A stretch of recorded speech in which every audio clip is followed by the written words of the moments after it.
Nah, salah satu tujuannya tentu kita ingin 612 triliun di sektor pendidikan itu memberikan pendidikan yang semaksimal mungkin, seberkualitas mungkin kepada anak didik kita.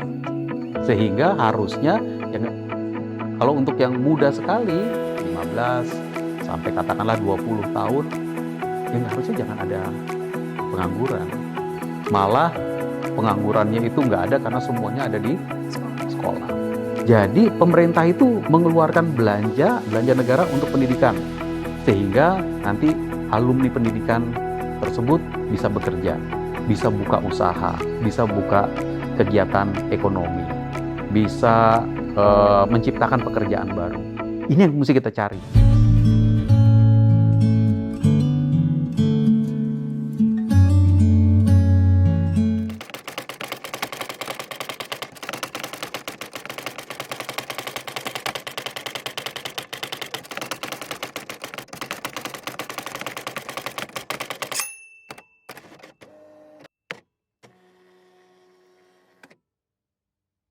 Halo, kita ketemu lagi di podcast saya, Suara Suanazara. Di podcast kali ini, saya kedatangan tamu Erin Nurfauzia, mahasiswi dari Sekolah Dakwah di Surabaya. Nama sekolahnya Sekolah Tinggi Ilmu Dakwah Al-Hadid. Erin ini adalah contoh mahasiswi yang sangat aktif dalam berbagai macam kegiatan di kampusnya. Bahkan Erin ini menjadi salah satu peserta dari rangkaian kegiatan Y20 yang merupakan salah satu komponen dari kegiatan G20 yang saat ini Indonesia adalah presidensinya. Ini adalah bukti bahwa anak muda kita memiliki pemahaman, namun pada saat yang bersamaan memiliki keingintahuan mengenai apa yang terjadi di dunia. Apa sih yang sedang didiskusikan, apa yang sedang dibicarakan, apa yang menjadi perhatian dan concern dari berbagai macam negara di dunia.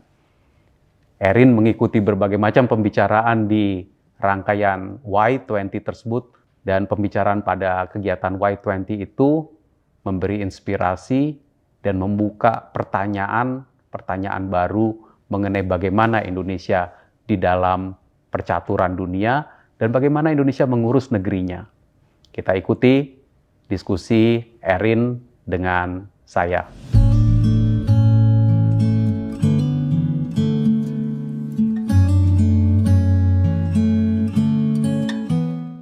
Erin dari Surabaya. Betul, Bapak, dari Surabaya. Sekarang kuliah di mana? Coba cerita dulu, Erin, bagaimana ceritanya kuliahnya dan sekarang apa yang dilakukan? Oke, terima kasih Bapak. Salam kenal Bapak. Saya Erin, saya merupakan mahasiswa semester 7 di Sekolah Tinggi Ilmu Dakwah Al-Hadid Surabaya, Pak. Nah, di sana kebetulan saya mengambil jurusan komunikasi dan penyiaran Islam. Ya. Jadi saya banyak bertemu dengan anak-anak muda, banyak memberikan insight dan juga mendapatkan insight tentang kepemimpinan di Indonesia. Terus yang kedua adalah komunitas Kemenkeu, Bapak. Jadi saya merupakan mahasiswa binaan dari Kementerian Keuangan melalui komunitas.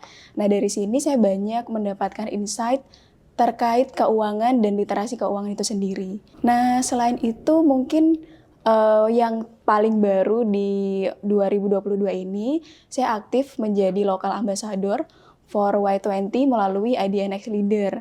Nah, tugas saya di Y20 yang saya jalankan sejak dari Juni sampai September ini untuk memberikan diseminasi terkait isu-isu yang diangkat melalui Summit Y20 seperti itu, Bapak. Nah, mungkin ini yang akan lebih relate ya dengan diskusi kita pada pagi hari ini.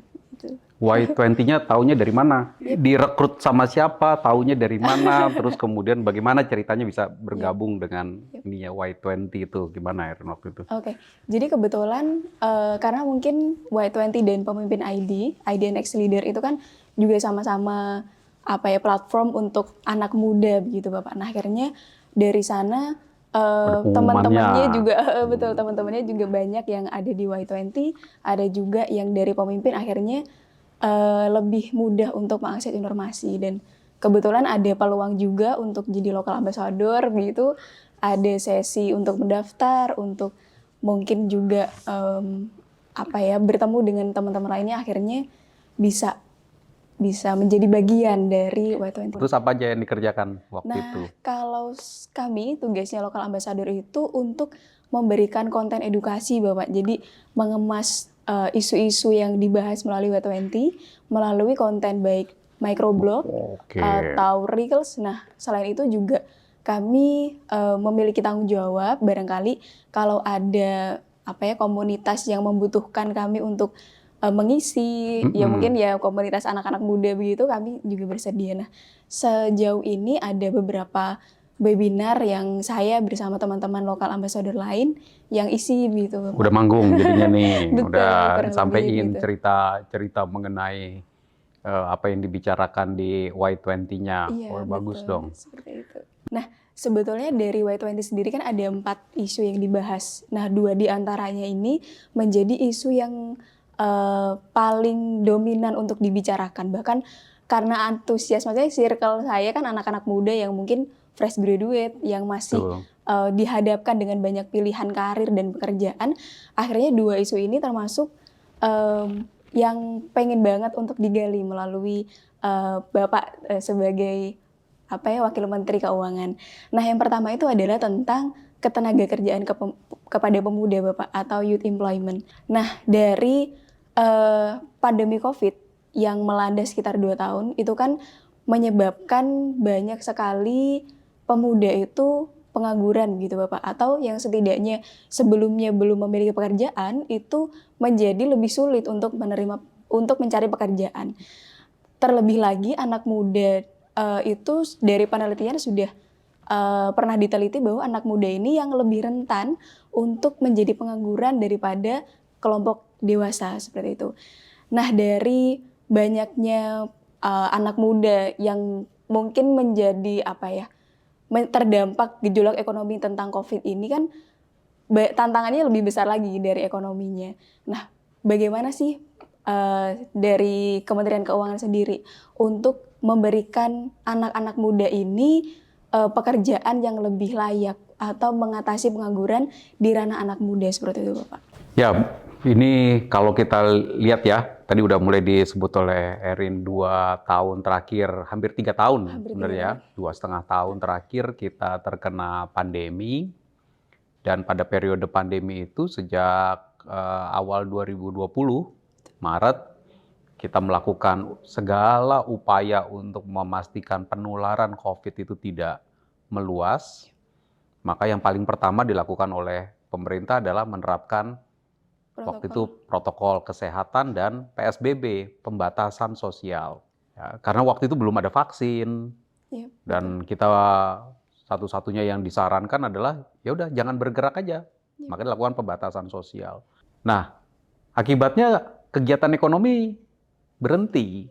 Pekerjaan atau kegiatan ekonomi yang tadinya mempekerjakan banyak orang, kemudian mulai ada yang dirumahkan, ada yang dikurangi jam kerjanya, bahkan ada yang sampai ke melakukan pemutusan hubungan kerja. Nah, siapa kelompok yang terkena dampak yang besar ini? Kelompok yang terkena dampak yang besar adalah pekerja kita. Ya. Jadi pekerja kita tuh yang tadinya bekerja mendapatkan pendapatan, ini kemudian berkurang jam kerjanya, dirumahkan, pemutusan hubungan kerja. Sehingga dalam periode pandemi ini kita tahu bahwa banyak sekali masyarakat kita, rumah tangga di tengah-tengah masyarakat kita itu yang kehilangan sumber penghasilan. Maka yang dilakukan oleh Kementerian Keuangan adalah memberikan desain program perlindungan sosial. Besar sekali waktu itu kita berikan. Ya, ke kelompok rumah tangga yang memang sudah mendapatkan perlindungan sosial kita tambah besaran perlindungan sosialnya, kita berikan lagi tambahan, kita berikan lagi untuk dunia usaha, bantuan produktif usaha mikro, kita buat juga bantuan subsidi upah untuk pekerja-pekerja yang gajinya rendah, itu kita berikan subsidi upah tambahan pendapatan dari pemerintah untuk rumah tangga. Nah, tapi tidak lepas ya pasti ada yang menjadi pengangguran. Betul. Ya, menjadi pengangguran. Secara statistik angka penganggurannya memang ada peningkatan, Dan ini adalah refleksi dari ya memang masyarakat itu mengalami dampak dari pandemi ketika kita di dalam tekanan pandemi itu. Nah, tapi ini kan bukan hanya soal pandemi. Iya, betul. Dari awal kalau kita mau berpikir apa sih yang pengangguran yang di kelompok anak muda. Ya. Pengangguran itu di kelompok anak muda itu ada beberapa sebab. Yang paling pertama ya namanya pengangguran kelompok muda ya, berarti yang umurnya masih belia. Kalau di pasar kerja yang disebut dengan angkatan kerja itu adalah yang umurnya 15 tahun ke atas. Jadi orang dianggap itu kalau di bawah 15 tahun ya harusnya jangan bekerja. Masih di sekolah. Tapi 15 tahun ke atas sebenarnya kan banyak juga yang masih di sekolah gitu. Jadi di sisi itu kalau kita lihat 15 tahun udah ada pengangguran yang umur 15 tahun, 16 tahun. Kita tuh berpendapat kelompok ini harusnya sekolah dulu. 15 tahun tuh kelas berapa kira-kira?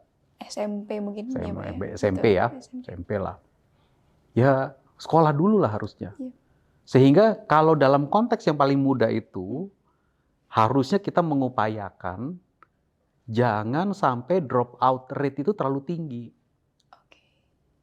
Angka drop out dari sekolah itu harus kita tekan seminimal mungkin.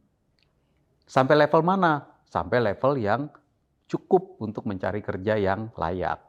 Makanya sekarang kita berpikir, kalau dulu kan kita wajib belajar itu 9 tahun. Wajib belajar dulu malah 6 tahun. Sampai SD ya Pak? Sampai SD. Sekarang 9 tahun. Kita berpikir juga, ada yang berpikir, ada yang menyampaikan pendapat, mungkin harusnya lebih dari itu. Wajib belajar itu lebih dari 9 tahun. Nah kita lihat deh bagaimana dinamikanya. Tapi yang pasti secara anggaran, Undang-Undang Dasar kita itu bilang 20% dari belanja negara harus untuk pendidikan. Nah ini kan bukan lagi masalah punya duit apa enggak. Punya duit atau enggak. Ini masalah bagaimana pakai duitnya dengan baik. Saya kasih ilustrasi tahun depan, anggaran kita total itu 3.060 triliun anggaran belanja negara. Artinya 20% dari itu berarti 612 triliun untuk pendidikan saja. Nah, jadi sekarang pertanyaannya 612 triliun dipakainya harusnya seperti apa? Untuk tujuan apa? Nah, salah satu tujuannya tentu kita ingin 612 triliun di sektor pendidikan itu memberikan pendidikan yang semaksimal mungkin, seberkualitas mungkin kepada anak didik kita. Sehingga harusnya kalau untuk yang muda sekali 15 sampai katakanlah 20 tahun yang harusnya jangan ada pengangguran. Malah penganggurannya itu nggak ada karena semuanya ada di sekolah. Ya. Nah di atas 19-12 tahun kalau misalkan ada 20 tahun, kalau kita misalkan tamat SLTA itu umur 19, ya ada yang umur 18, ada yang umur 19. Kelompok yang di atas itu tuh ya idealnya melanjutkan pendidikan, ya kan? Melanjutkan pendidikan ke pendidikan lebih tinggi. Berbagai macam program diploma, berbagai macam program politeknik, berbagai macam universitas, akademi, itu kan harusnya bisa menampung saudara-saudara kita yang umur lulusan SLTA. Nah, tapi ada yang mengatakan, oh saya setelah akademi, setelah saya dapat diploma, setelah saya dapat sarjana, saya akan bekerja. Nah, di sini mulai kita lihat ada pengangguran. Walaupun sekolahnya sudah sekolah pendidikan tinggi. Nah, fenomena pengangguran di kelompok yang muda ini bukan fenomena baru hanya sekedar gara-gara pandemi. Ya, sebelumnya udah ada. Dan ini yang harus kita tangani lewat mana? Kalau tadi Erin mengatakan apa yang dilakukan oleh pemerintah? Yang dilakukan oleh pemerintah adalah mendorong supaya pertumbuhan ekonomi kegiatan dunia usaha itu semaksimal mungkin. Pemerintah itu nggak bisa menyediakan pekerjaan untuk semua orang, karena pemerintah itu bukan pabrik gitu. Tapi pemerintah itu punya anggaran negara. Anggaran negaranya dipakai di sektor-sektor tertentu sehingga sektornya berkembang. Saya kasih ilustrasi. Produk domestik bruto Indonesia, ya, katakanlah tahun ini, tahun depan akan mencapai sekitar 20.000 triliun. Dari 20.000 triliun itu, yang anggaran negara itu hanya 3.000 triliun. Oke. Jadi berapa persen? 15%? 15. Oh, Nah, yang bikin 20.000 triliun itu jadi siapa? Negara belanja 3.000 triliun, seperti saya katakan tadi. 17 triliunnya yang belanja siapa? 17 triliun itu yang belanja adalah masyarakat. Yang belanja adalah perusahaan. Yang belanja sehingga nanti bisa 20.000 triliun adalah dunia usaha. Ada kegiatan ekspor, ada kegiatan impor. Nanti dikurangi dengan impor mengurangi PDB kita. Jadi kalau kita lihat produk domestik bruto yang diciptakan oleh suatu perekonomian dalam 1 tahun, negara itu menciptakan kira-kira 15-16% aja. 85%-nya siapa yang ngerjakan? Masyarakat. Nah, pertanyaannya, bagaimana yang 15-16% ini bisa membuat menciptakan 85% yang lain. Oke, Nah, baik. jadi pemerintah itu mengeluarkan belanja negara untuk pendidikan. Sehingga nanti alumni pendidikan tersebut bisa bekerja, bisa buka usaha, bisa buka kegiatan ekonomi, bisa menciptakan pekerjaan baru. Ini yang mesti kita cari. Ya. Pertumbuhan ekonomi di tengah-tengah perekonomian yang stabil. Harganya stabil, kondisi sosial politiknya stabil. Nah, ini yang mesti dipikirkan oleh negara, menggunakan anggaran negaranya. Memang satu hal yang sering kita lihat di perekonomian seperti Indonesia adalah karakteristik dari pekerjaan yang tercipta. Iya, betul. Ya, jadi pekerjaan yang tercipta itu kalau di perekonomian kita terus berusaha agar pekerjaannya itu menjadi pekerjaan yang lebih, istilahnya dulu tuh ya, decent work. Pekerjaannya itu decent, gajinya benar, gajinya ya tentu sesuai dengan produktivitasnya dia, tapi ada keamanan bekerja, ada jaminan untuk jaminan sosialnya. Nah, itu kombinasi dari jenis pekerjaan yang pekerjaannya itu lebih formal, ada perjanjian kerja. Nah, tapi di banyak perekonomian, termasuk perekonomian seperti Indonesia, banyak pekerjaan yang sifatnya lebih informal. Nah, pekerjaan yang lebih informal ini yang kita upayakan nih, supaya bisa mendekat ke lebih formal. Karena kalau dia menjadi makin formal, makin memberikan kepastian, makin memberikan perlindungan, makin memberikan kepada pekerja itu, hak-hak pekerjanya makin dihargai dan diperhatikan. Ini yang kita selalu upayakan terus.